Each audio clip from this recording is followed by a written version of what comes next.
Hello and welcome to a special series of Blocktalk, which we're calling Blocktalk Explores.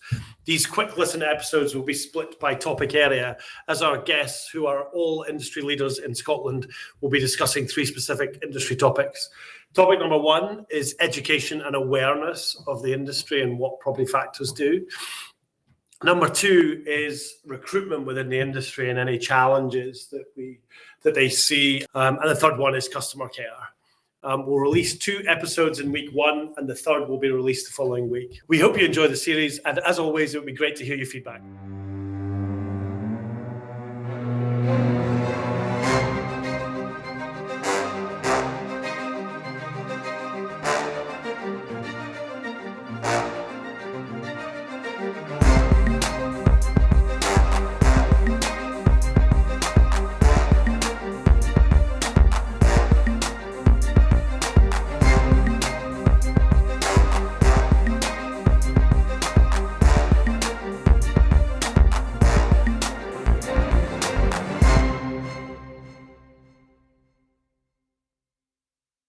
Hello and welcome to a special series of the Blocktalk podcast, Blocktalk Explores, with me, Brian Welch.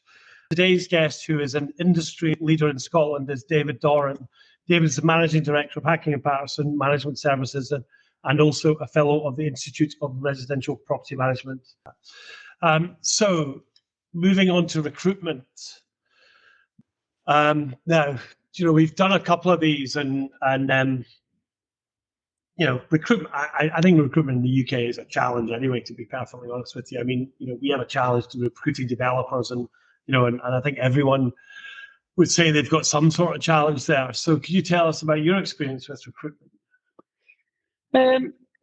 I think, as with everything, it is a challenge, but I think that's a good thing. I think if it wasn't a challenge, I don't think we would be bettering ourselves in terms of the people that we're bringing in or the people that we're retaining. I think pre-COVID, there was a lot of people in the industry, a lot of people in the market, a lot of people coming for interviews. Part of that was on the back of a lot of people leaving universities with degree and not being able to get roles in their designated qualification.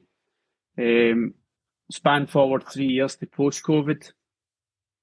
I would say I think the first year after COVID was extremely difficult. I think people got themselves into a place where they've seen, I don't know what, premature benefits of not working in a sense, or to be, we hear of people at the age of 55 retiring sooner than they would have beforehand because they've experienced what it's like not to work through COVID and thought, what, I can live like this, I can reduce my outgoings, I can reduce my way of life and actually not work. So that's one area of the recruitment market that you've lost in certain aspects.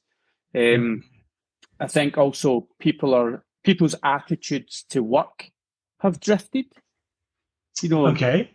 In terms of perhaps maybe the younger ones who don't have the same attitude to work or to the drive to work. And again, we're not talking everyone here. I think we're just kind of generalizing that COVID still has a lot to answer for until I think people are still recovering from COVID in terms of how they see their lives going, where they see themselves going and what they want from their life. But from a recruiting staff, from our point of view, has always been, certainly in the last couple of years, it's more of a entry level recruitment problem rather than as people come in and progress through their career. I think that's where we're seeing changes in what people are looking for. They're not looking to come in with a career in mind. They're coming in short-term goals, looking to come in, move, progress quickly without really thinking about what that means and what's needed to get that progression. They're just looking very, very short term. Okay. Yeah, that's interesting, actually. It leads me a wee bit on to the next question, actually. So we did a podcast with Malcolm and Zoe about recruitment recently, and there was a whole raft of stuff came out of that. One of it was working from home, flexibility. which we've had differing views on with the people we've spoken to already on this subject. The other one was that, and you're a lot younger than me, so I'll use me as an example, but, block management companies. I mean, I guess these guys' experience was more in England and Scotland, but I guess you can take it across the UK. Their experience was, 20-year-old person, 50, let's use me as an example, 53-year-old guy who doesn't wear a suit anymore, but you know what I mean, grey hair. Do they know how to deal with or engage with and motivate kind of younger people? And in fact, I was listening to a podcast, and it was Stephen Bartlett, who I occasionally listen to, and Simon Sinek, who I do listen to a lot, and I read a lot of his stuff. And Simon was arguing that, these, what they call Gen Z, well, Gen Z in the UK, they want it to be about them, and they jump about because they'll go somewhere now, they'll jump somewhere else, then they'll jump somewhere else, they'll jump somewhere else. Well, if that was a CV, that CV wouldn't even make it into our organization in CPL, because Helen, our head of people and culture, would go, nah, sorry, too jumpy. Yeah, don't want to do that. Even if someone's been in a job for 10 years and then jumped 5 times, they've not found their place yet. It's a risk. But the other thing was that Simon Sinek's argument was that, this person's going to come into a job and they actually don't know what it's like to be in a job for 2 years to actually learn that full job. Because 6 months in, you've not learned the whole job. So I don't actually know what it's like to work, So anyway, I'm talking a lot now, but it was these sort of challenges that they were talking about in that podcast. I just wondered what your views on it were. Yeah, I listened to the previous podcast with Malcolm and Zoe, and I know Malcolm. I've been working with Malcolm quite closely in the IRPM qualification, and I listened to him down in London at the IRPM conference last week or two weeks ago. And a lot of what they say is accurate, and there was a lot of talk about it being the facts of the situation. What I don't see is recruiters looking at the employer's needs. Yeah. When I was listening to that podcast, the top three things that they talked about that staff were looking for was increased holidays. Increased holidays, flexible working when they decide they want to work, and a bonus. And I suppose that's a nice way of saying they don't want to work as much. They want to work when they want to work, and they want more money. Now, I understand that, and absolutely, who doesn't want that scenario? But what I don't ever hear is the employer's point of view as to why that doesn't always work. And from our point of view, we look at it from our customer's point of view, because at the end of the day, we're a customer service driven industry, customer service driven business, and we need to satisfy that customer base by having suitable amount of staff. So when we talk about staff choosing when to work, well, that doesn't always, that doesn't suit the customer. They're not thinking about, well, when does the customer need us?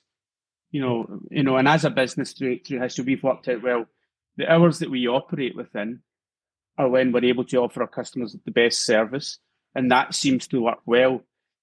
But if we start looking at them down to a 4-day working week, for example, which is the end thing at the moment, well, that's 20% less our customers have access to us, or we need to increase our staff by 20%. And therefore, does the customer's cost go up by 20% to match that? So I don't think most employers are just sitting going, no, I'm not doing that. I'm not giving you more holidays. I'm not being flexible when you want, because it doesn't suit them or it's financially related. I think they're looking at the bigger picture and saying, well, actually, this is what our customer needs. And without our customers, we actually don't have a business. So by us modelling our business and how it operates around what the customers need, that actually protects the employee, because it protects their job. You can look at it even further. It protects the industries around about us. It protects the the local news agent or the local coffee shop where you've got people coming in and out of offices, as well. So there's a bigger social construct that isn't considered when we're looking at, because I heard statements like employers are behind and employers that refuse to change or refuse to adapt, will be left behind. I'm not sure they can be, because we're all playing towards the same customers. We're all trying to achieve the same service to customers. So I think, whilst there's a lot of merit in what is said, I think the whole flexible working, absolutely, we need to be flexible. But as a business, we can't have everyone off a Friday and Monday, which is predominantly where flexible working requests come in. They want to be off a Friday or a Monday. So you can't have everyone off a Friday or a Monday. So therefore, there has to be a balance between what employees want and what the customers need. And as business owners, we are the bad guys that need to kind of make those decisions and look at the bigger picture, and are sometimes criticised because we are saying, well, no, that doesn't work here, or it doesn't work up there. We've talked a lot about home working as well, and our views, and we have a very young business. When you were talking about, is this the view of the older generation? The average age in our factory company, the board of directors, our average age is 45. Right. Our senior leader team average age is 46. Our team manager average age is 35. Right. And our assistant property manager average age is 31. Yeah. So we have a very young organisation compared to what's being discussed in terms of old age, and at this moment in time, we don't have anyone working from home. On the basis that we are a very team-orientated business, and a team-orientated customer-facing business. And we found through COVID that we quickly found that certainly the customer-facing side of the business, they needed their teams, they needed their colleagues, and they needed their colleagues to see them when they thought they weren't being seen, if that makes sense. So when they're on the call to the difficult customer, and they themselves are getting upset, there's somebody sitting beside them that can see that and can step in and can help them and can coach them. And we just felt that the home working in that aspect just really didn't work. And we've seen a deterioration, not necessarily in productivity or any of that, but it was more in the emotional state of people and how they were able to cope with their work. Because, there was again, during that podcast, there was this talk about people don't want remote working, and it's a trust thing. It couldn't be further from the truth. We have a great band of people, a widespread band. We were away for a kind of team building day on Friday to Arddoch and Loch Lomond, and made 100 odd there. And we put them into mixed team, and every single person engaged in it, joined in, and had fun and interacted with each other. And to me, that's more what it's about. I think, you get far more benefit from that kind of thing than sitting in a Teams meeting twice a week, asking people how they are.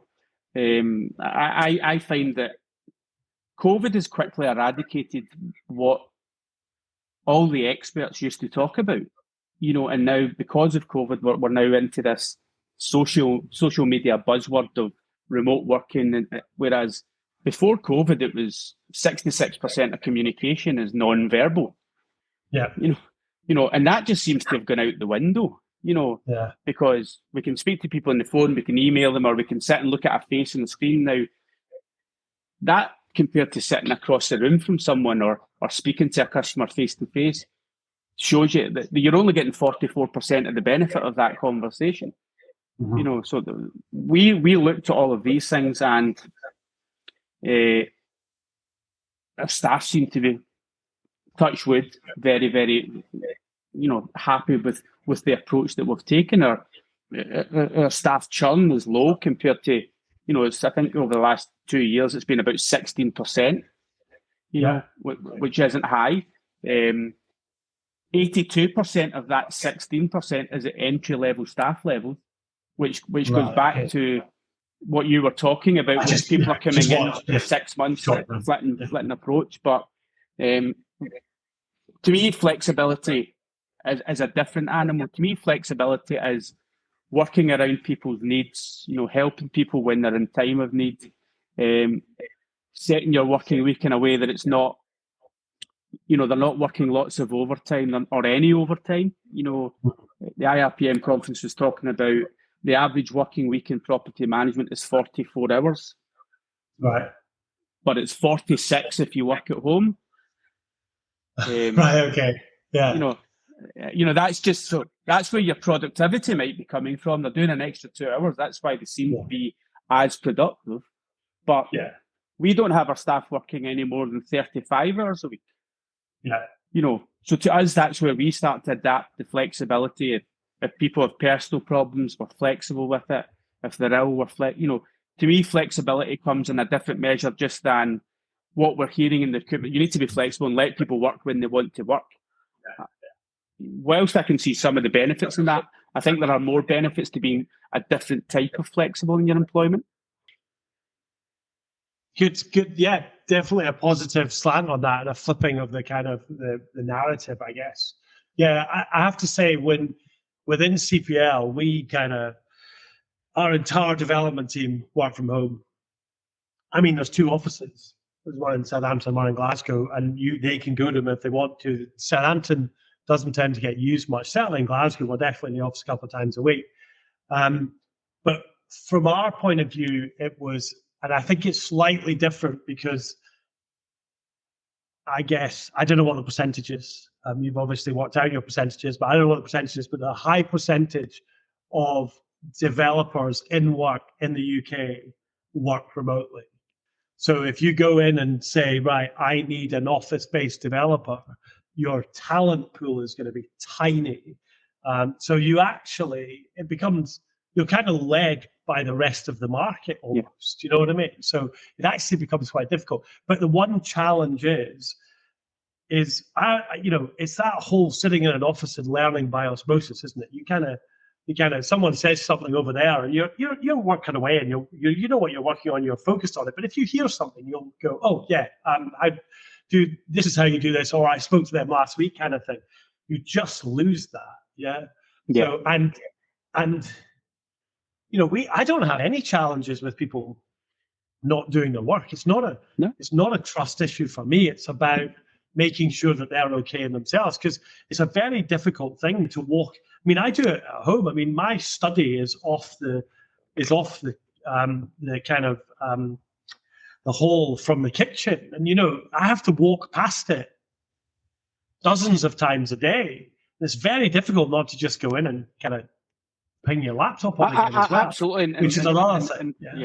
And the work-life balance buzzword again. I personally would struggle with that work-life balance if my work was in my house.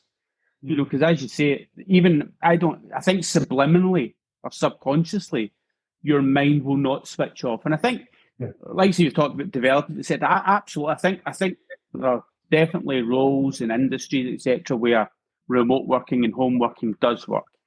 But I think in an environment where you're very much speaking to the general public, that's predominantly your role, and a small percentage of that population are very, very difficult. To me, that's where the team environment of an office support it comes to the fore. And I think management, as you say, and training is a very touchy-feely in the nicest sense of it.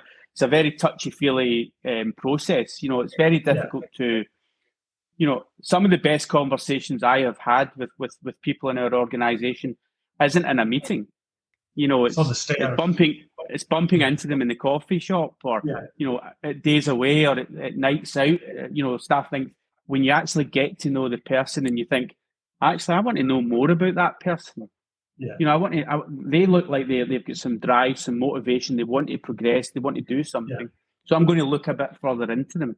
Whereas if I struggle through these Teams meetings where you don't quite get that, because people are a bit reserved in Teams meetings. They don't quite.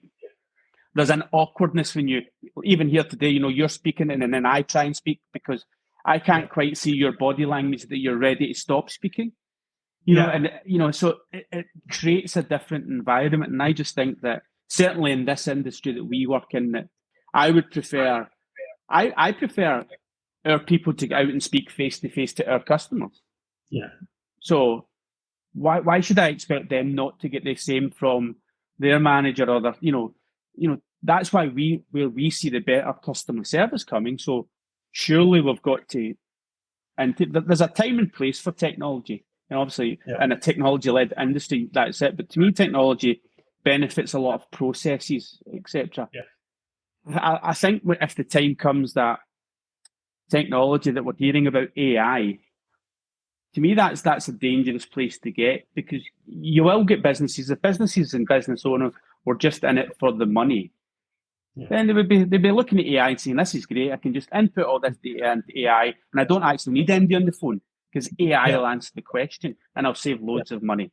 Or if everyone wants to work remotely, I'll just outsource my call centres like BT did years ago to another country and get it cheaper. But to me as a business owner, that's not what it's about. To me as a business owner, it's about creating employment. It's about having people coming to a job that not everyone loves a job, but they're coming into a culture that's friendly, that's family orientated, that is supporting the community by ways that we've talked about, whether it's doing functions or coffees or to me, that's the benefit of in-person as opposed to anything else. I think from a person-centric point of view, that to me still, I would hate to see a world where that was lost. Let's put it that way. Yeah, and technology has its place, but you're right. It can also be a massive negative.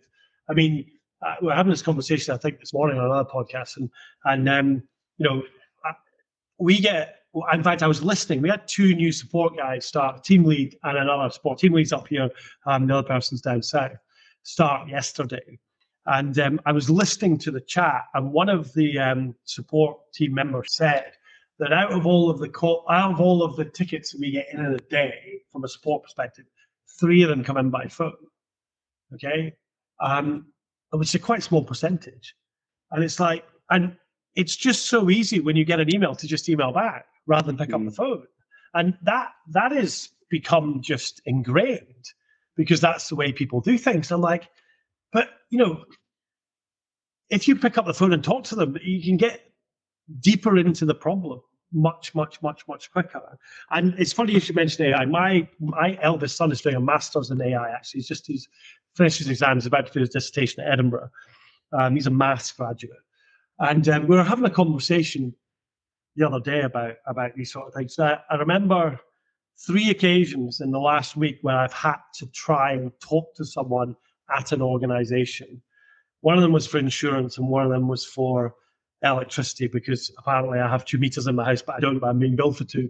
And the chatbot comes up, right? And I immediately just give it guff answers so I can talk to someone, because I'm just not interested. I don't want to do that. I'm paying you hundreds of pounds. I want to talk to someone. Do you know what I mean? So absolutely. Technologies, unless you want it, it's, you know what I mean? And for some people it is what they want, but technology is great until there's a curveball. Yeah. And unfortunately, in property, there's always a curveball, because no property is the same, no problem's the same, no customer is the same.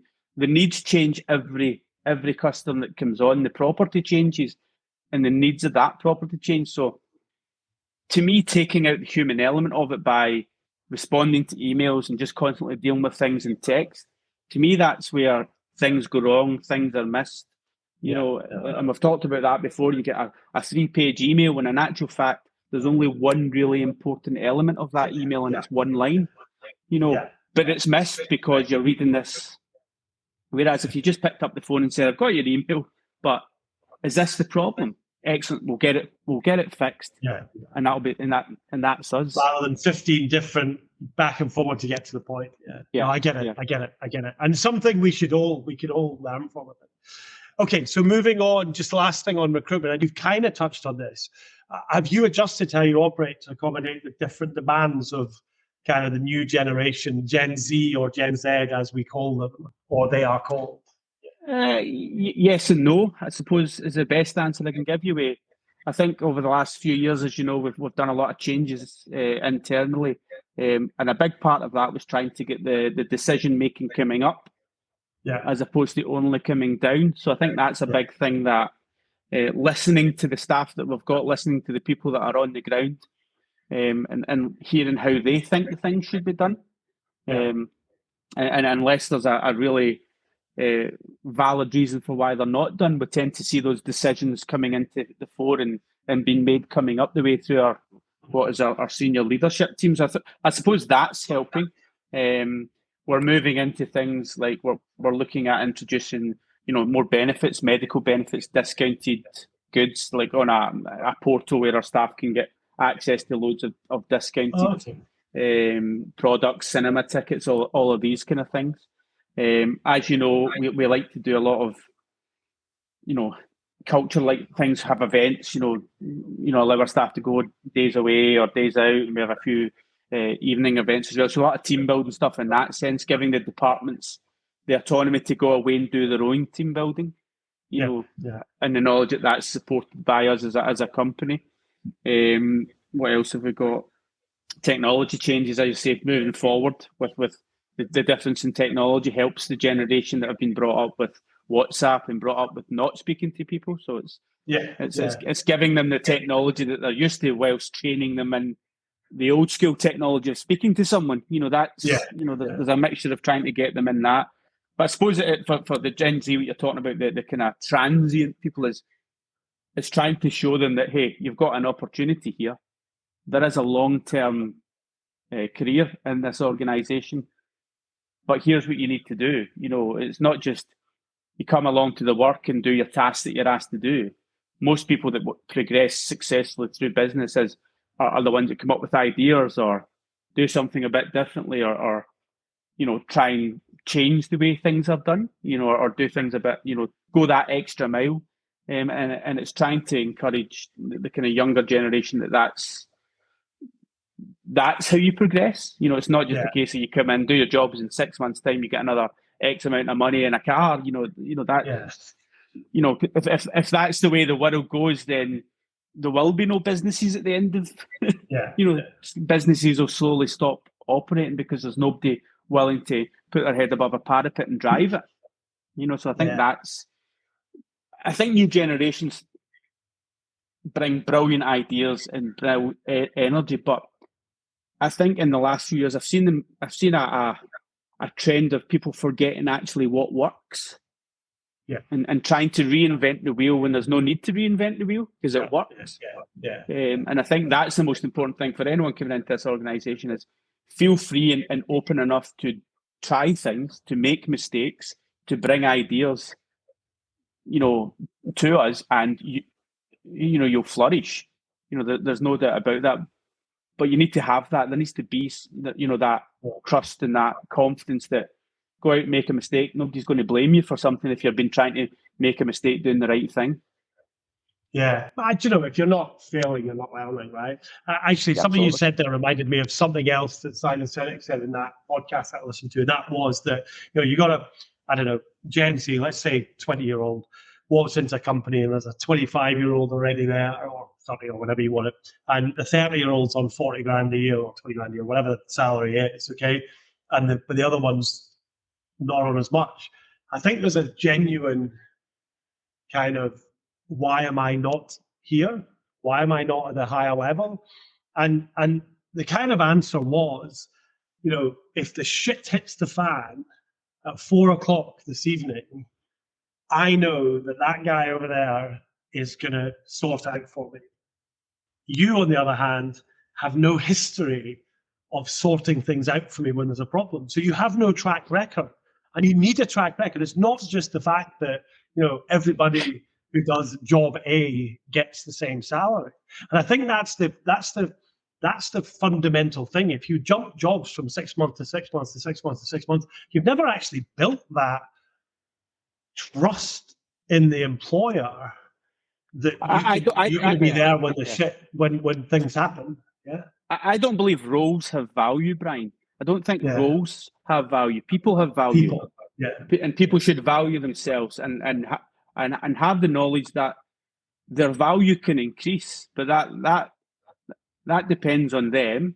Also depends on working in an organisation that's open to opportunities and support. But as you say, just because someone's 6 months in the job, they might have 10 years of experience that goes beyond anything else, and that's what they bring to it's the potential of what that experience out with your organisation brings to your organisation. So to me, it's always a value on the person, and moving our way through that. That obviously, if the minute you go to that's role, that's the salary, no change. You're just a production line, and you lose the self-appreciate at that point, isn't it? You lose the encouragement for thought, the encouragement for development. You lose all that. It's just bum, do that.